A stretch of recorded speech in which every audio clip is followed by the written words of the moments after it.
Today, we're diving into the absolutely incredible story of Sweden. We're talking about a nation that went from this kind of remote northern land to a massive empire that basically dominated Europe, only to then completely reinvent itself. It is a wild story of transformation, so let's just jump right in. So this is the central puzzle, right? It's a story packed with ambition, incredible power, a stunning collapse, and then one of the most remarkable national turnarounds in modern history. I mean, how does a great power just vanish from the map? All right, so our story really starts, well, kind of like Sweden itself, emerging from the ice. For thousands and thousands of years, this was just a land of scattered tribes. But a new age, an age of exploration, was about to start forging a totally new identity. For centuries, the Swedes were famous traders and warriors. But here's the interesting thing. While you often hear about Vikings sailing west, the Swedes, they looked east. They navigated these huge river systems in what's now Russia, and they got all the way to Constantinople and even the wealthy caliphates of the Muslim world, a place they actually called Circland. And this right here, this was a massive turning point. You know, after centuries of separate tribes like the Swedes and the Goths, King Olaf steps up and becomes the first ruler of a united Christian kingdom.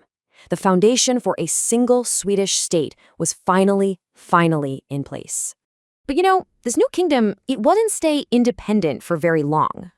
For over a century, Sweden was part of something called the Kalmar Union, which was this bigger Scandinavian kingdom totally dominated by Denmark.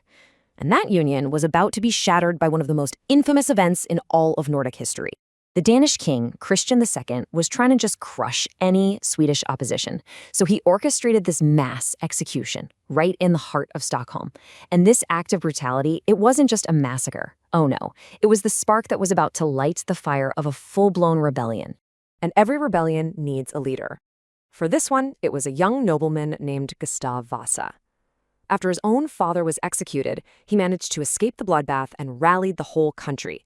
He drove the Danes out, and in 1523, he became king of a newly independent Sweden. This guy is really considered the father of the modern Swedish nation. So, with their independence secured, Sweden didn't just, survive. It set its sights on becoming a dominant European power. And frankly, what happened next was almost unbelievable for a nation of its size. And this is the truly mind-blowing part. A nation of just over 1 million people transformed itself into a military juggernaut, and they did it by taking control of the Baltic Sea.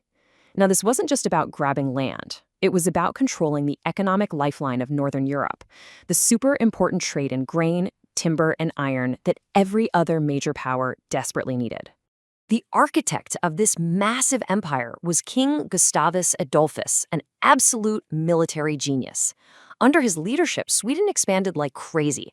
I mean, the empire, as you can see here, it stretched across modern-day Estonia, Latvia, and even parts of Germany and Poland. The Baltic Sea effectively became a Swedish lake.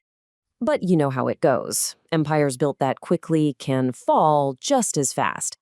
Sweden's dominance was making its neighbors really nervous, and they decided it was time to band together and bring this northern giant down.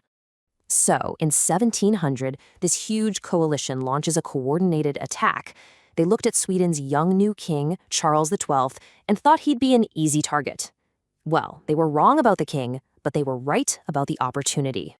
The Great Northern War was a complete whirlwind. The young king, Charles XII, turned up to be a military genius, winning one spectacular victory after another. But then came the fatal overreach. A totally doomed invasion of Russia. In 1709, the massive Swedish army was just annihilated at the Battle of Poltava. And after that, one single catastrophic defeat, it was really only a matter of time. The empire collapsed. And just look at the fallout. The losses were staggering. As a rising Russia, Prussia, and others carved up the spoils, territory after territory was just stripped away from the crown. In just 2 decades, Sweden's time as a great European power was officially over. So, having lost its empire, Sweden is forced to look inward, to forge a totally new identity.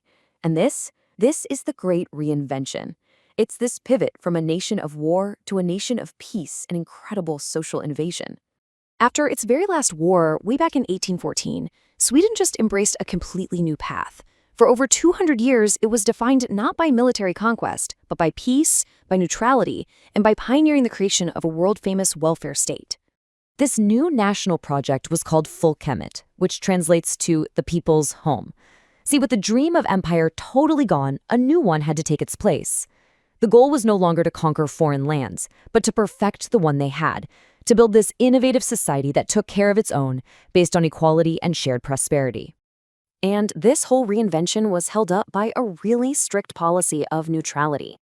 I mean, think about it. Sweden sat out World War I. It sat out World War II. It stayed officially non-aligned through the entire Cold War, avoiding all military alliances. Which brings us right up to today, and to the most dramatic shift in Swedish foreign policy in 2 centuries. We're talking about a decision that ends an entire era and begins a completely new chapter. In 2024, responding to a really changed security landscape in Europe, Sweden did what was once unthinkable. It formally joined the NATO military alliance. This one decision marks the definitive end of Sweden's long, long tradition of neutrality. The nation that gave up its empire for peace is once again part of a major military bloc. And that leads us to our final question, doesn't it? Sweden has already had these 2 really distinct identities, the warrior empire and the peaceful state. So now, as it enters a new era of military alliance, what will its next reinvention look like? What does the future hold for the former Lion of the North?